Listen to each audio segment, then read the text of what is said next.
এই ভিডিও माध्यम आपण तीनोटी बड़ खबर रही सबुगुड़िक गुरुत्वपूर्ण रही। प्रथम रही बदल लक्ष्मी बस ना ता सहित देखो 2 नंबर रही राज्यर सबू धान मंडी लगे सीसीटीवी। गोटे पर गोटे समस्त खबर पर नजर पकईबा ता पूर्व वीडियो को गोटे लाइक कर दिंतु और जो मैंने चैनल को सब्सक्राइब करना चैनल को सब्सक्राइब कर दिंतु।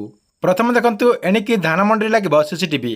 खाद्य जोगाण मंत्री कृष्णचंद्र पात्र बड़ बयान देते राज्यर सबू धान मंडी लगे सीसीटीवी। यह सहित धान मंडी मिल को जाऊा गाड़ी में जीपीएस लगाई मंत्री कहते। यह सहित यह काम को 2 मास भितर करने विभाग अधिकारी को निर्देश देते।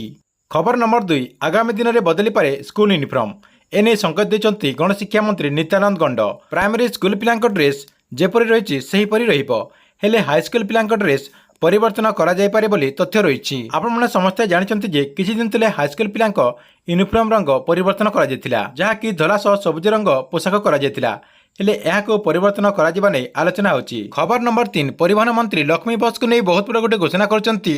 लक्ष्मी बस ना को नहीं बहुत बड़ा गोटे अपडेट सामना को आछि जहाँकि लक्ष्मी बस जो ना रही से ना को परिवर्तन करने राज्यर परिवहन मंत्री विभूति जेना सूचना देते। एवं जो राज्य में लक्ष्मी बस ना रे बस चलती से बस ना को राज्य सरकार बदलवाई योजना करछंती। से कहते जे आगको जो लक्ष्मी बस ना रही यही लक्ष्मी बस ना को मुख्यमंत्री बस सेवा करा यह अतिशीघ्र कार्यकारी करा बोली परिवहन मंत्री विभूति जेना सूचना देते।